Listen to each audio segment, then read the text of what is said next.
Thank you all so much for joining another episode of Celeste the Therapist podcast. My name is Celeste. I am a therapist from Boston, Mass. We have a really special guest for you. I'm going to have you introduce yourself to my audience. Thank you so much, Celeste, for the opportunity. My name is Dewey Smith. I am a pastor of the House of Hope in Atlanta, Georgia, and been pastoring for 32 years. And I've been involved in mental health for about 20 years, and just believe I have a message of hope. I was put on earth to bring a message of hope to the world, and so I love to inspire and bring hope in difficult situations. So thank you for the opportunity, and thank you for the hope that you also bring to the world Thank you. through your therapy and through your podcast. Thank you. Thank you. Thank you so much. And what a time now more than ever that, we can use a little bit of hope. So, Listen, I mean, it's tough, and particularly the last 2 years, I mean, have been very, very difficult. And I just think sometimes we don't realize sometimes the generations of stuff that has gone unchecked, and that many of us are carrying generations of trauma mhm, and pain and generational dysfunctions. And mhm. sometimes, but we just been taught just to press through it and keep going through it and keep on going, because pausing is a sign of weakness. And unfortunately, at some times, if you don't unpack it, and if you don't sit aside, if you don't unpack it, it'll break you down at some point. So sooner or later, it can catch up with you. Oh, absolutely. I always tell people that human beings are the only species that will operate the amygdala, the stressors, through thoughts. And we're not supposed to live in a stressful state. And the more we stay in a stressful state, the more our body will literally break down. And the things that we're doing or not doing is going to take place because of those stressors. So I'm just really glad to have you come on. I was raised in church. I never wanted to be a pastor. People joke around and say like I'm a evangelist because of what I do. Never in a million years did I ever say like I was going to be out here helping people, giving people hope. But God had plans for me, and I luckily I was able to adhere to the calling. But when it comes to you growing up, did you know you were going to be a pastor? Well, actually, I'm a third generation preacher on my paternal side and a plethora of preachers on my maternal side. And as a kid, I vowed that ministry would be something that I would never do if my life ended on it. I love church. I love what church means, what it does, and at its core, the power of community. But I just didn't something I didn't want to be a part of because of what I saw my father and my grandfather go through. But at an early Mhm. age, I was called, and I really believe that God called me at a young age, because God knew if He didn't get me when I was young, He wasn't gonna get me at all. So, so I'm one of those ones who got called. One of my mentors says God calls people some because they qualify with character and qualify with values, and others God calls because He knows that's the only way that they'll come back to Him. I'm in that Yeah. second category, so I'm that guy. So, but I grew up in church as a musician and as an athlete, and so I want to be, I want to be in law. I want to be an attorney, and a musician. So those were things that I wanted to do. But at 17, my life changed. Went through a radical series of multiple deaths for about 5 years of people who were very close to me, and I knew that God had called me to be involved in ministry, and so it's been 34 years now, and I'm still here. Wow. I want to go back a tad bit to the part of like church at its core. I was on a podcast talking about how my parents and parents only had church and the community aspect of church. This is not everybody's experience, but when I grew up in church, I honestly there was a very big disconnect in the way it was done. Something about why is it that Sundays it feels good and Monday through Saturday it didn't.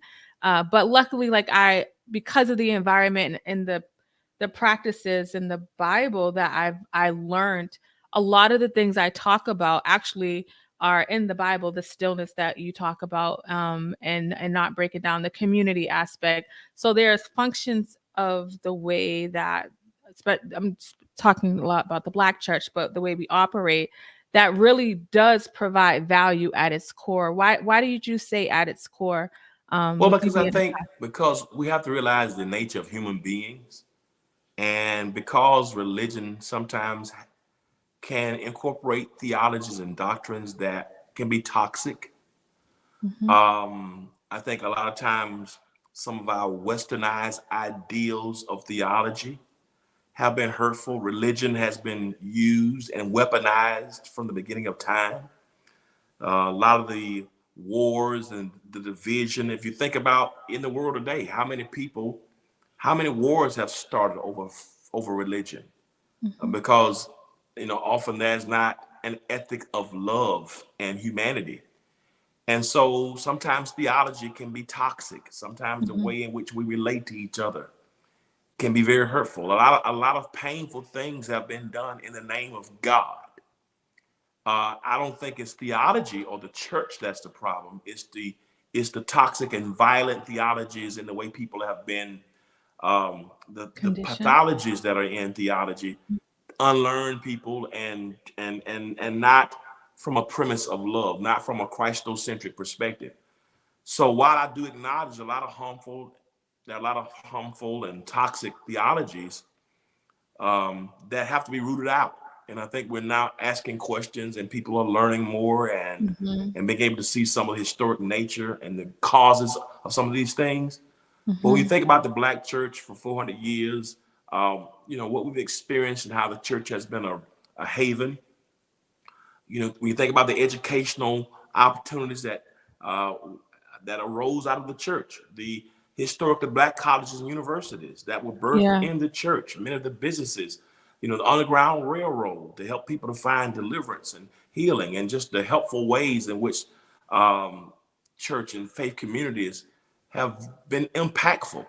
So I don't Mhm. think we ought to throw the baby out with the bathwater. It is to acknowledge the historic stability um, and value that the Mhm. African American church has brought, while simultaneously being willing to be to lovingly critic, to Mhm. be a loving critic, and to lovingly shift us from the things that don't serve us well, I love that so the things much. that demean and devalue and are harmful to people. Um, to have what Dr. James Cone called a Socratic moment, because of the way in which we dealt with a lot of things, from family to sexuality to mental health. A lot of things we've done have been toxic, and we thought we were right. And a lot of things have been done because it was the only way they knew. So I think Mhm.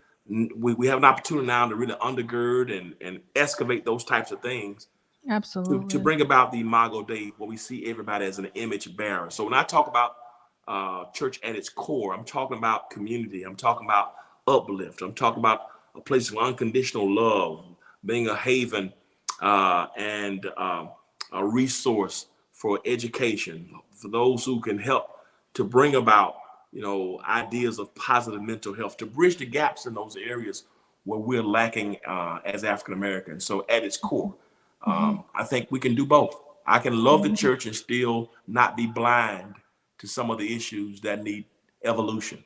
And as a Yes. human being, we're all in the process of evolving. And Yes, uh, you and are. and so that's what I believe. That's good. And that's going to be helpful. I work with a lot of people that have a lot of church hurt, and I talk a lot about people in the church being human and flawed, like we all are. So hearing you say that, like we can hold two truths at the same time, I think can help people kind of like work on, especially if it was working. Like, there's some aspects that people talk about, like I love the, especially the community aspect. But then you have individuals that may have like messed up the experience. And I try to get them to not allow like an individual to shift where they're headed. So that what you said is so good and spot on. Yeah, yeah. The church is not monolithic, and because there are human beings in every place, the humanity sometimes is not beautiful, Mhm. and some of the activity, some of our perspectives. but there is a place for everybody. And it was not the church that hurt people. It's unfortunately was human people within an organization. But Yeah. that shouldn't be used as a broad brush to represent or be indicative of every community, because Yeah. there is a community out there that can bring about healing and have an ethic of love, and to help people to grow, and Yeah. that will help people to hold people accountable to do better and to be better, Mhm. and to be well. Yes, yes, that's good. And so, like, I want to move on to 17. You experience a lot of loss. You were already in the church. I think about with the pandemic and the grief, like, and that people are going through. Did that kind of mess up your mindset a little bit when you experienced back to back loss? Like, what was that experience like for you emotionally? Interestingly enough, when I was 13, that's when that I started to have dreams. And in these dreams, I would, we'd be on this deserted island, and there would be danger on the island, but then a ship that awaited everybody to get out of the island. Mhm. I was responsible in my dream for distributing the tickets to people to get on the Mm. ship that would get us away from the danger. I would Mhm. regularly have these dreams. Mhm. But then it became more personal, because now I began to see faces on the island. Mm. And every time I would see a face on the island, I would not take responsibility to distribute the tickets, because it would make me, I don't know, I felt uncomfortable. So I wouldn't do it. I didn't understand it. And shortly thereafter, uh, five of my friends who I played ball with at 13, we were going to play ball one day. And because I was, in the church, but also in the streets playing ball. I was an athlete, a good Mhm. athlete. So you play ball with the guys in the streets. Mhm. And one day, instead of I was supposed to go to Bible study. I didn't go. I was walking with my friends, and my mom happened to come and get me and to drive up on the street. There was no way she should know I was there, to take me to church. I got scolded. My five friends went and they ended up assaulting a woman physically. All of them ended up getting prison terms, 10, 15 years. I was the only one.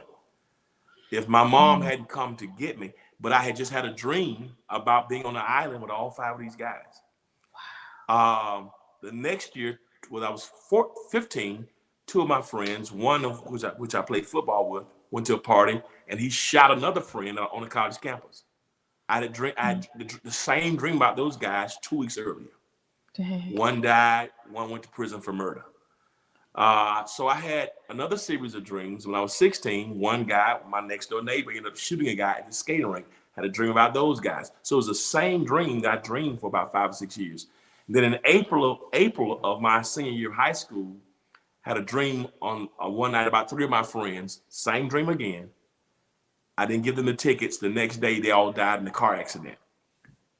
So I was trying to process, why have I been dreaming this for almost 5 years? From Mm. August when I was 13 to now I'm almost turning 18. And then my father told me, man, God has an assignment. And I knew it. And God has an assignment for you to do. That's something for you to do. You're supposed to be the one who distributes a message to help. But because I wouldn't do it. And so to this day, that still haunts me, because I didn't understand it early on, Mhm. and I wonder if I was something I could have done. So I think about it often. And so the moment I decided to enter into ministry, my senior year of high school, I was 17, and I haven't had that dream since. And I've Wow. had a peace that I was doing, even though this was not something that I wanted to do. I knew it Mhm. was my purpose on earth, and so, but that gave me the call, and I've struggled with that since. But it's made me more of an empath, and so since then we can talk more about it. But since that time, I've had more of an affinity for people who are grieving, um, and my heart goes out to people who are going through grief and loss, and that's been that way since I was a kid. So you are able to, like, you have a lot of compassion for people that are struggling with grief, but y- it sounds like you believe you're able to, because when I think about me, I'm able to do this work with people that are stuck, shifting their thought process, because I struggled with that, and I feel like I've come so far, and I really want to help people see the light, right?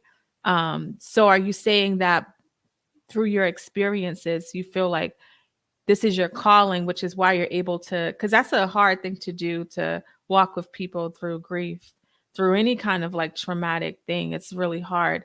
Do you feel like that's just your calling, which is why you're able to do it completely, like give it your Yeah, all? that's a great question. I think so. But to really bring it home, Okay. 6 years ago, in January of 2016, one week my godmother died, and I was expecting it. The next week, my mother died, and she didn't tell me she was leaving me. 3 days after my mother died, my best friend from college died of a heart attack. Literally, 1 hour after he just helped me plan my mother's funeral. Oh my 3 weeks God. after my mother died, my 50-year-old sister died of heart failure. So imagine planning 4 funerals, picking out 4 caskets, and preaching 4 eulogies in 28 days. 5 days after my sister was buried, my 41-year-old brother had a massive stroke. And so I went through, even though I was a senior pastor and had been an empath, I think, for a long time, I went through the darkest period of my life.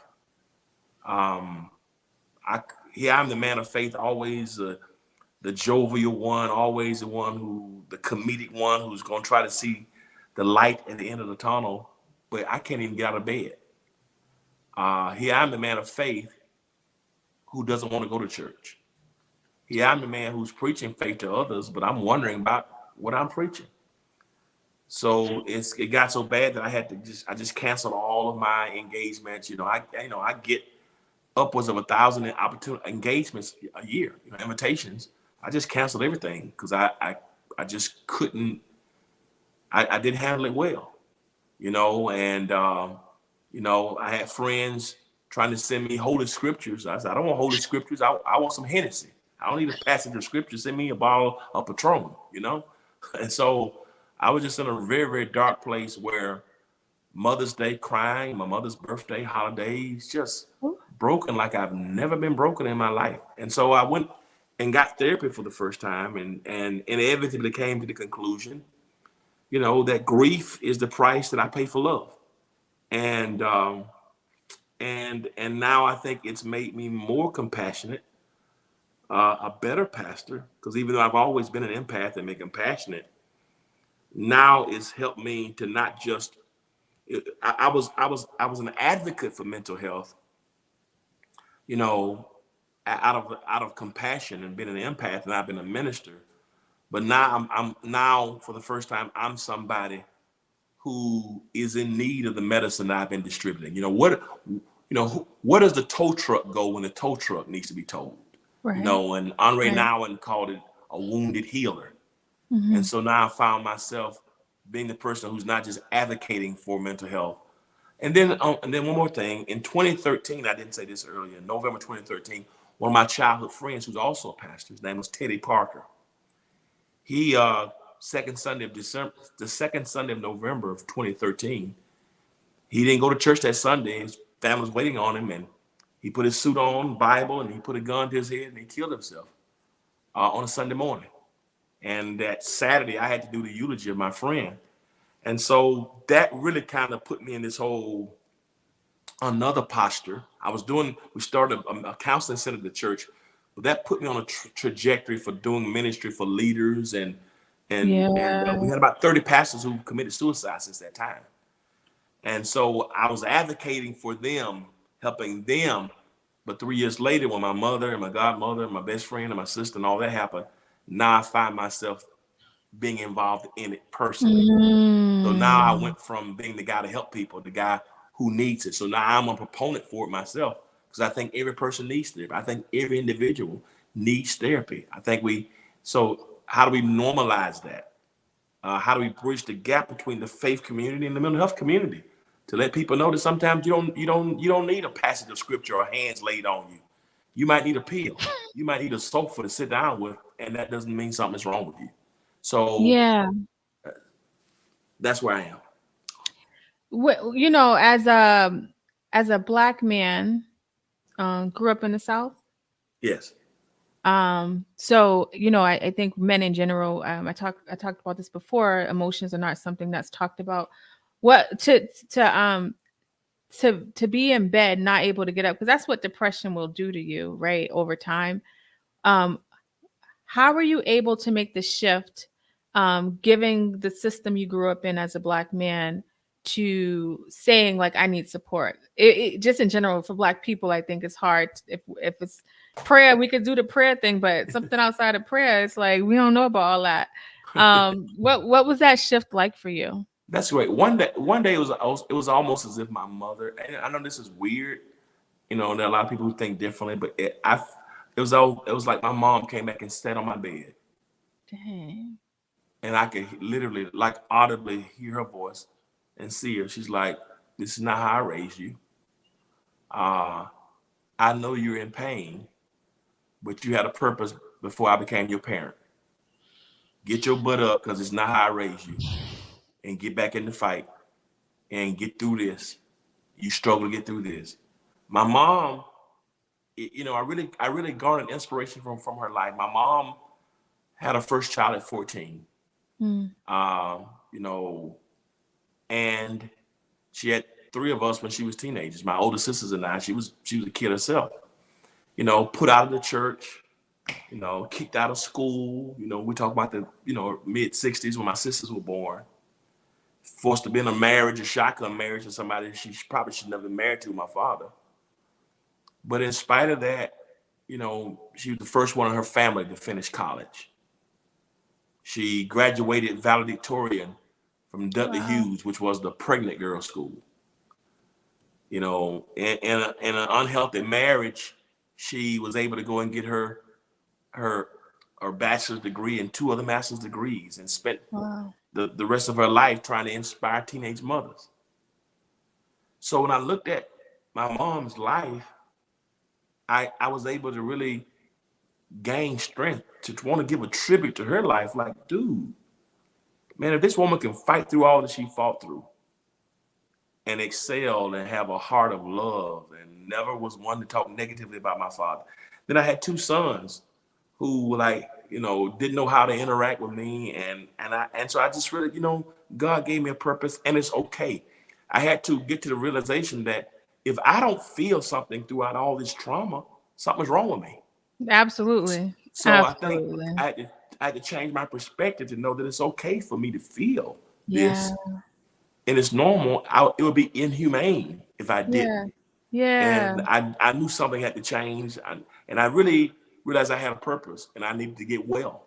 And so I had to stop being the one to help other people get well Mhm. and sit down and work on my own wellness. And I don't have any regrets, um, Mhm. because I didn't handle it well, and that had a negative consequence in my family, and Mhm. you know, and it kept me from doing ministry for a while, Mhm. um, putting my best foot forward. And I realized, you know, my mom said, you had a purpose before I was your mama. So get your Mhm. butt up and figure this out. And I've been trying to figure it out for the past, this had to be 2018, when I had that epiphany or that vision. And so Mhm. almost 4 years later, I'm still trying to figure it out. But I'm a whole Mhm. lot better than what I was. Oh yeah, and we all are, right? It's one day at a time. I love the fact that for people listening, who may struggle with vulnerability, for growing up in church, for me personally, like if you're not bleeding, you shouldn't be crying. So I had a hard time dealing with emotion, my depression, and but still like moving forward, pressing forward. And so it was very incongruent with the way I was living and feeling. And the moment I was honest with myself and started to understand that, like, it's okay to feel like when you've had certain experiences, things are going to happen. Why wouldn't when I walk with people through the journey of trauma, it's like, why wouldn't you feel that way? Of course you're gonna. If you cut your hand and you started bleeding, you wouldn't question the blood, right? But we question these things because a lot of times we don't know how to name them. We don't understand how to express them, because there's been so much stigma around it. So I appreciate your mindset and your words around that. You know, and I'm always the guy too. And to be honest, I've always been a kind of transparent kind of guy. who wanted to break up the whole, this whole overly religious, zealot, pharisaical kind of, where we can't go to basketball games. We can't go to football games. We Right. can't enjoy. We can't listen to Frankly Beverly and Mays. We gotta walk around with a halo on our heads all day long. And so it's this very not just incongruent, but to me, inconsistent way that we compartmentalize God in our lives. So I Hmm. want people to know, man, listen, during football season, sometimes when my Falcons are playing or Cowboys are playing, I'm going to leave church early. I'm going to the Falcons game. So we won't shake hands today. It's going to be a very quick service. Why it's going to be quick? The Holy Spirit's not going to move. The Holy Spirit will pick back up in February once football season's over with. So I'm going to the Falcons game. So I'm that kind of guy, you know, this, well, I still, I love music. I still like Charlie Wilson, because I want to break up this whole idea that you can't be a person of faith and be a whole complete person. And so Yes. we be in church sometimes on our church anniversary. I have us bring in some songs from our before Christ days from each generation and let people. I want y'all to represent your generation. So the people are going off, and if it's Chubby Checker, or if it's Dinah Ross, and then we play something to let people know that you don't have to this facade and this lack of being transparent and just being real. So I've Yeah. always been that guy in terms of faith and the whole condemning and judgment of nature in which faith treats people, particularly young people. But Yeah. now I had to appropriate that in terms of mental health. Like, Yeah, listen, y'all, that's good. you know what I mean? So now I'm like, hey, I don't feel like shaking your hands today. How you feeling? No, I don't feel like preaching today. When people kept calling me after my mom died, when you gonna preach? I don't know. When you gonna preach? You coming to church today? No, I'm not gonna be there. When you coming back? Right. I don't know. I don't know when to come back. Yeah. I come back when I feel like it. Are you concerned about us? Not really. Uh, not this time. I've been concerned about you guys for 20 years. Now I gotta look. Now I gotta get well. I mean, how can Yes. I really be an effective pastor? And I'm jacked up. I'm Yeah. tore up, and I'm not well. I'm not gonna play the games. I'm not going through the motions. I need to get me together because if I don't check myself, I'm gonna wreck myself, and Yeah. I need to get healed. And so that's kind of what I've been working on.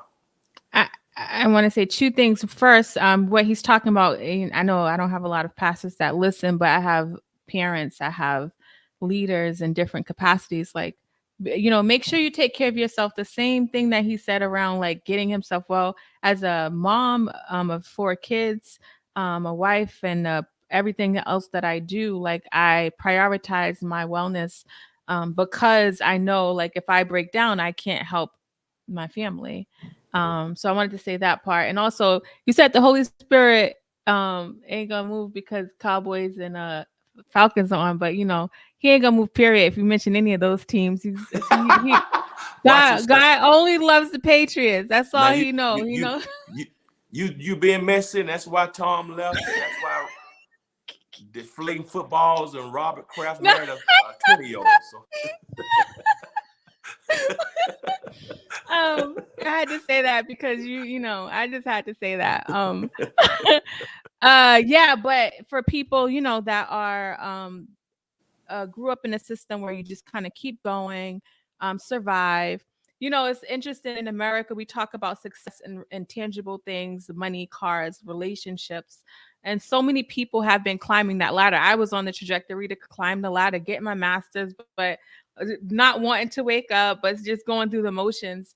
And it's a powerful experience because it's less work to pretend to be okay than it actually is to work on being okay. And I know you can attest to that, being a leader and having to be like, no, like I'm not okay. It's powerful when we can see that, because then people that kind of follow you will be okay with saying like, you know what, I'm not okay either. And we really begin to have authenticity. you talked about as a mom, as a leader, being able to have self-care first. If you go on an airplane and they would tell you, before the plane Yep. takes off, in case of an emergency, if you travel with a child and there's a loss of, oxygen in the aircraft, the mask is going to come out first. Put Yep. yours on yourself first, and then put Yep. it on your child last. It's just a Yes. great picture of how can we as leaders, parents, whomever, be of any service to anybody if we are not well ourselves. And for me, I think men, I want to normalize it for pastors, but men, you know, theology, the Bible teaches we're the stronger ones, and women are the weaker vessels. Women are more emotional. Women typically are more likely to express their feelings and express emotions than men. Men, For we're taught people not. listening on the audio, he's using quotation marks just for the Yeah, audio yeah, listeners. yeah. Men, yeah. All quotations. Men, we don't cry. We are the stronger ones. Sign of strength if you keep it in. Don't cry in church. Don't show emotions. This is the foolishness we're taught, right? But then it hit me. African American men. You know, some of us don't we shouldn't pay Social Security. We don't live long enough to get it. So we die before 65. We die at 62. And the Wow. women who are supposed to quote unquote the weaker ones who cry and express themselves, they live to 85. So we die at 60. They gonna go get them some of them go get them a 30-year-old and enjoy the rest of their lives without retirement because we're the stronger ones, but they live to 90. you, you know what I mean? So here you are with all this suppressed stuff you carried to the grave, and she is on the new bed and that you just bought, and Rico is enjoying your new car and the groceries, and she's happy and gonna spend the rest of her life happy ever after because we were not positioned to care for ourselves. So that's just the way I am. So fellas, come on, let's just get ourselves together so we can keep Rico away and we can just live a little longer. You know what I mean? Enjoy some retirement. You know what I mean? I wasn't ready for that one. You are a comic relief. You ain't lying though. Yeah, ain't that you said was a lie. we don't want Rico Suave coming in and spending that money you don't work for. Come on now. You better preach. Oh my goodness. Okay. All right. I appreciate your transparency. Now, you started off saying that you was a musician in a church, and congratulations for your song. Can you tell people about how you got into music again? Because was there a pause? There was a Thanks so pause, much. right? Actually, I started. Music was my first love. I started playing Yep. guitar at 3, piano at 5. So it was my first love. When I was in high school, I had a band, R&B band, and we, cameo and Wow, gap you're a band. jack So of we, all trades. yeah. So I was a musician. Yeah. Wow. But when I started preaching, a lot of my older mentors told me I had to make a choice. You can't do ministry and that you won't be respected. So I kind of put my music on the back burner, and I was singing in church, do music in church. And so really that's why I didn't pursue music. But my mother always wanted me to do it, and I just made a decision. I said, actually in the pandemic, we sometimes say, what are some things that you would do if you had time to do them? Yep. And so this was something that I've dreamed all my life. So I decided, listen, boxes are for things and not people. And Yes, something, I love it. something I always wanted to do. So I decided, to do my first solo project, and I released it a few months ago. And people who've asked me to do music for years, they have just taken to it. And my album was one of the top selling albums last year in gospel, and it just released last October. And my single is number 8 this week on Gospel Your Billboard. presence. Yeah, Your Presence is a Gift. So brand new single just released, my first one ever, and it's in the top 10 on Billboard for the past 2 weeks. It's just mind blowing. So, I think the lesson there is, no matter how old you get or no matter what your dream is, pick up your dream. Pick it up. If it's a book, Yeah. write it. If it's a degree, pursue it. If it's a business, start it. You never, don't ever give up on your dreams. So I want people to know that. And don't let people limit you or label you. I mean, dream, pursue it, and never give up on it. Yes, I love that, and I'll have the links to his content in the show notes for people listening. And that's what I got when I was reading up on you and researching. I was like, wow, like you have a plethora, a huge long history, and there's been so many blocks, right? Because on the outside looking in, without knowing your story, people could be like, wow, look at him, and but you have a story that's powerful that's going to help people know they're not alone. And I always say, if you're still breathing, there's room for change. You, But go ahead. that's beautiful. You know, that song is Your Presence is a Gift. And Hmm. I think what helped me, that song, the reason why I recorded it, because we're dealing with all the absences of my loved ones, as I told you about.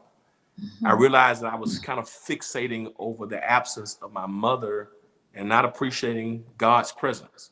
Hmm. So, for a person who's religious or not religious, yeah, I want them to I want them to have a message that God is present. You may not Hmm. understand all the theology and church, but there is a God who's present, who's loving, and who's benevolent and kind. Hmm. And no matter what you face, God is present. And so His presence is a gift. And so I wanted to release that during the pandemic. I mean, over 1 million people died, in America, and Hmm. last year alone, I did 57 eulogies myself in 2021. Dang. So loss after loss after loss, and those words were kind of cathartic for me and healing for me, and I wanted to be that for somebody else. So God is always present, no matter what we face. Pain is real, but God is Pain present, is real. Yeah. and I wanted that to be the underlying theme of that song. Yeah, I love it. It's nice. And Thank one thing I tell my kids always, when you say pain is real, I've accepted the fact that pain is a part of life, the same way joy is a part of life, the same way there's day and night, rain and sunshine. And I let them know like life is hard. If I say no to something, I know, mom, life is hard, right? And it's something that I think growing up in church, it felt like things are supposed to be linear. You go to church, you pray, everything is supposed to work out. And so really understanding that life happens. And I'm not trying to get all preachy, but there's this part about putting on the full armor in the Bible for people that aren't familiar with the Bible. But I think that the things that we do, the mindset shifting, the practices that we create allows us to like be prepared. It doesn't take the pain away, but I think we'll have something in our system to hold on to, that hope that you talk about. I think we'll have something in our system to hold on to if we really work on creating an environment like a regular regimen, the same way diabetes patients take insulin. That's a regimen because they need to survive. I feel like when we create that environment, it really allows us to live life, and that looks different than just surviving. That's so good.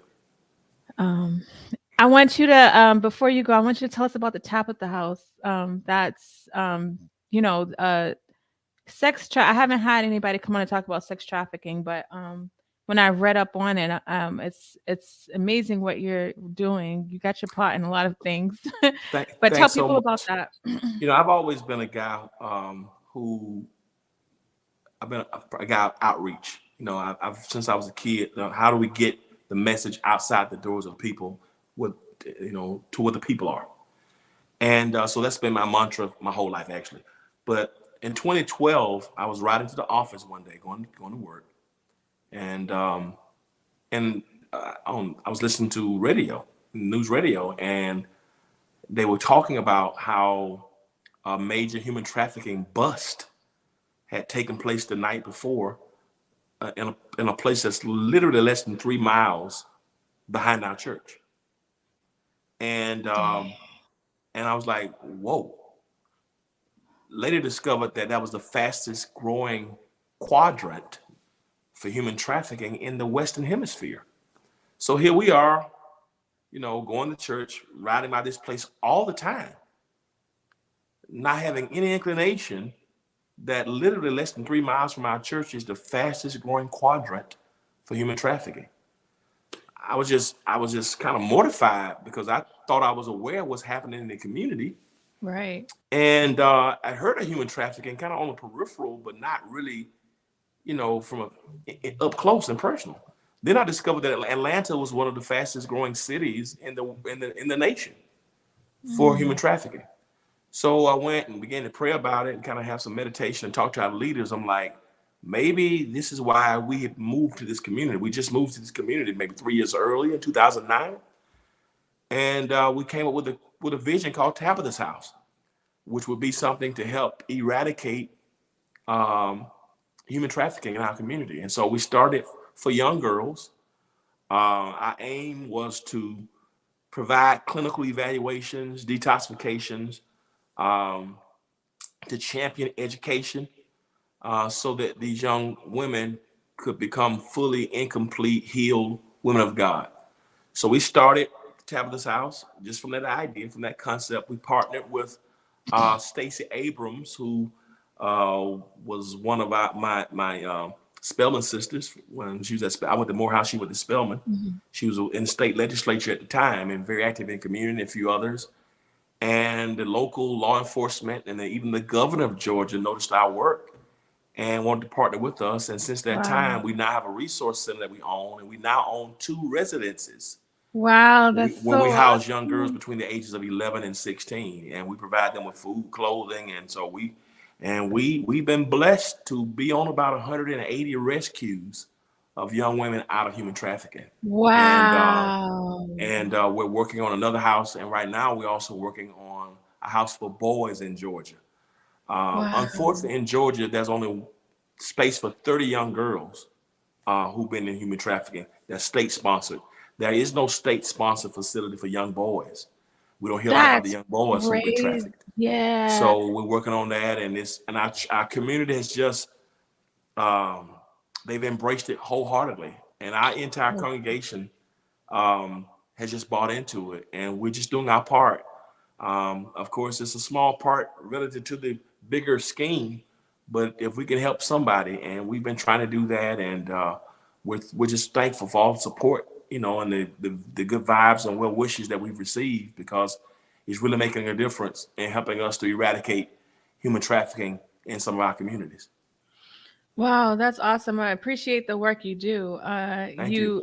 I can only listening to you and everything that you've done, I can only imagine what your brain looks like, because not only are you creating systems, but you're very artistic. You are a creator. So I always tell people, like, because I do a lot of things, and people say, how do you do it? I say, I don't know how not to do it, because if I don't do what I'm supposed to do, I lose sleep, I get anxious. I say it's uncomfortable. So I know for you listening to that radio program and hearing that, the seed was planted at that moment, whether you knew it or not. And your wheel started turning. So you just had to, now here you are. Like, I think that's amazing. Yeah, and it's been a blessing too to really have good teams. Yeah. People who are skilled in their particular areas, and I Yeah. know my strengths. I'm more of a visionary, but being able to pull people together and to Hmm. be clear on what the vision is, to cast it. And I've been very, very fortunate, very blessed to have people who can see it, and Hmm. they can come and take, the ball and kind of develop it. And I just kind of can partner with them. So I know my Right. strengths, and I believe in letting people do their jobs. I can Yeah. cast the vision. I know where I'm strong. I know where I'm weak. And I Yeah. try to bring my strengths, and where I'm weak, I let them take the ball and do what they do. And I know Yes. how to get in supportive role. I don't have to be I Yes. don't have to be up front in front Oh, of everything. I just you put people, you give them the vision, you give them the resources, and let them run with it, and you push. So I know where I'm most needed, where I'm most helpful, where I add most value, and the places I don't, I know how to be quiet and let the people who the experts take it and run with it. And that's that's been very, very helpful. That's good. I love that. So we hear about everything that you've done, all the things that you've gone through, your passion, your message to bring hope. My last question is, like, does how do you care for you with everything you're doing? How do you care for yourself? What does your regimen look like? That's a phenomenal question. Um, the first thing I would say about my regimen is, for a long time, my perspective was my biggest issue. Sometimes people don't know in ministry or life, sometimes we pursue good ideas, but a good idea doesn't mean it's a God idea. Also, that can be a good idea, but it's not the timing for it. So for me, I have to ask myself, I had to get to this place first. What is my vision and what is my purpose? Yeah. And when I got clarity on my vision, it helped me to determine that a lot of things I was doing, noble as some of them may have been, but they weren't really a part of the vision. It was just a good idea, Mm, something, to do, but it was not something that I felt created to do. So the pandemic has helped me in this regard. Now I ask myself this question: if it's not in my vision, then why is it on my calendar? Oof. Because a lot of times we allow things and people to absorb all of our energy, all of our time, our efforts. Has nothing to do with our upward trajectory. There's For real. no there's no return on our emotional or financial investment. So we find ourselves being tired because we're investing our time and our energy and our efforts and our thoughts in things or people that have nothing to do with what we've been called to do. Uh-huh. And you'd be surprised how liberating that process has been. If it is not in my vision, then it shouldn't be on my calendar. Yeah. So by doing that, it's not made life more laborious or difficult. And I hate to say this like this, but in some ways the pandemic has helped me because it helped me to really press the reset button. Hmm. One of the things I've been called to do is slow things down for me. And now I have more time. It's the whole 80-20% rule. We spend 80% of our time on things that bring a 20% return.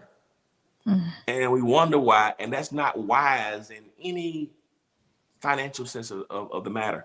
So now that that started a way for me to prioritize how do I adequately divide my time. Time is Yeah. the only thing you can't give. I'd rather you waste my money than waste my time. Hmm. So being a better manager of my time has allowed me to be more impactful, Hmm. more creative, and to make more of a dent. So I've been able to do that. I've been able to have even more time to meditate. Hmm. Um, I now abide by a very strict calendar, and I've learned that no is a complete sentence. So the first time in my life, I'm comfortable saying no. Yes. I don't have to, and I don't have to put any qualifiers or disclaimers. No, Yeah. no, no. Uh, And so yeah. So it's made me happier. hmm. Um, I can now invest my time in the things that bring a return. I can read more. I'm Hmm. less stressed. Hmm. My mind is more free. And so I try to look at. I believe that we're created in the image of God, which deals with us, of course, emotionally, physically, and spiritually. Hmm. And so now that trichotomy, being able to look at my wholeness. How am I mentally / emotionally? Yes. How is my wellness Yes. physically? A lot Yes. of times, we can become an emotional eater, or we even though I've put on a few pounds in the quarantine, they've been happy pounds. You know what I mean? Yeah, that very happy pounds versus you know versus prior to. I think a lot of times I would eat and do things as a coping mechanism. Yep. Yep. So before, I can go get 2 dozen donuts from Krispy Kreme donuts, 1 dozen for my family and the other dozen for me. And now since the pandemic, I can get 3 for me, and just 2 or 3 donuts, and I can enjoy them. So I'm able to look at life a little differently, and how I eat, how I meditate, trying to to do things physically, whether it be walking, treadmill, um, going outdoors, just going outdoors and observing nature, just sitting on the porch and looking at the birds, That's God's gift for us. to And pay we attention. and sometimes it's in our backyards and we don't even use it. So that there's a book by Richard Foster called The Celebration of Discipline that I've been reading. One of the most powerful books I ever read about just spiritual disciplines, but it's not religious, and just talks about the discipline of stillness. I've been able Yes. to be still like I've never been able to be still before. Yeah. So now I prioritize stillness and a Sabbath. And I Yes. read another book called The Emotionally Healthy Spirituality by Peter Scazzaro. And he talks about how sometimes people in the church want to be spiritual giants, but we're emotional dwarfs. Yeah. And so, how do you balance the emotional part and the spiritual part? So now, for me to be healthy, it just can't be going to the doctor, which I'm doing, but also how am I physically? Am I prioritizing my physical health? How am I mentally, emotionally, and how am I doing spiritually? You know, Mhm. how's my meditation life? How's my prayer life? How am I sacrificing for others? You know, am I being philanthropic toward paying it forward for others? Am I just selfish? Is it all about me? So trying to be more intentional about those three areas have made me happier. I love it. And for people listening, because I use use people's stories as a educational point for people. If it is not in the vision, is it on my calendar? Why is it on If, my calendar? if I it's need not in people. my vision, Mhm, why is it on my calendar? mhm. And in But you know, a order, lot. go Go ahead. ahead. You go ahead. No, I was gonna just say, in order to make that statement, you got to write your vision down, Yes. and that's write it down and make it plain, so you're not just turning and turning, like feeling like something's missing, but not understanding what it is. But with that stillness, the revelations will come. Without being still, you won't ever understand like who you are supposed to be. That's so true. You know, for me, being able to be still enough to know, okay, what is my vision? You know, Yes. we have objectives or goals or wishes or plans, but but the what is the vision, and then what is the structure? What are the strategies? Who are the people who will undergird that vision? If it's my Mhm. vision, is this what I'm? Have I been assigned to do this on earth, or is this my ambition? Because there's a difference between human ambition and divine assignment. I believe we all have a divine assignment, and sometimes it's hard to see the divine assignment because it can be skewed by human ambition. But stillness allows us to get clarity, and having people in your inner circle that you can kind of flesh it out. And as the Bible in the book of Habakkuk talks about, writing it, and so you can see it.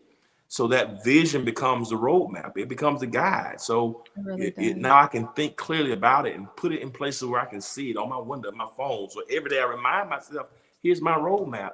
And then when other things come, you get your phone and go down every name, and beside the name write vision. And and if you and they call, if it's not vision calling, don't answer it. So just try to find ways to incorporate yourself, because being vision based is protective. There's a protective mechanism in it, and it helps you to kind of flesh and vet through the things that you should spend your time or your energies on. And I just believe that stillness helps you to do that. Quietness helps you to do that, to really think and reflect. This is not, I'm going down the wrong path. I've been spending a lot of energy for years. Maybe it's because I'm doing something wrong. So if it's not in your vision, it shouldn't be on your calendar. Good. I love that. That's a perfect way to end this segment. I appreciate you. You are amazing. And I am a big fan. So I started this podcast because I would come on and help people shift their thought process by talking about wellness. The reason why I came on is for working in the emergency rooms and other Black people seeing me and like opening up and understanding, helping them understand mental health the way we understand our ABCs and our one, two, threes. And I think that when people, not think, I'm really mindful of my words. I know that when people hear a story, the way AA works, Alcoholic Anonymous, and they come in and they see somebody's been sober for 20 years, it gives them hope. So I just want to say, like, thank you for everything that you do. And thank you for your willingness to share, because just because you was called to do something don't mean you was going to do it. So, um, so Heck no. I appreciate I appreciate you and everything that you do, because people like you are going to help other people heal. And, I always say if I could just reach one person and that person could reach another person, that just really warms my spirit. So thank you. Well, thank you so much for just the warmth and the authenticity. What's from the heart reaches the heart, and I believe that's why you've been such an incredible blessing to so many people, because it's Thank from the heart. And you. I just think that and it is ministry. I mean, what you do, it is a type of ministry. It really is. And to inspire people like you are, and to share your story, and to allow people to share theirs, it's healing, and it's cathartic. Yeah. And I Yeah. just believe um, that God's going to continue to use you to bless Thank others, to inspire them to live again. We needed so much apathy and indifference and pain, particularly with our young people. Yeah. you Yeah. know, who just have lost all hope. I mean, from Yeah. 30 to 22 to taking their lives Yeah. and not having a safe forum or outlet Yeah. where they know I'm loved. Yeah. This is no judgment zone. I don't care who you are, where you Yep. been, or what mistakes you made, or who you love. That has nothing to do with who you are and your humanity. And so I just think that having this kind of forum and where you can just share like you share, where people can glean from you. Hmm. You will never really know how many people that you've touched Thank until you. it comes later. So keep doing Thank what you're you. doing. A Thank major you. inspiration. I receive it. I receive it. Thank you so much. You're welcome.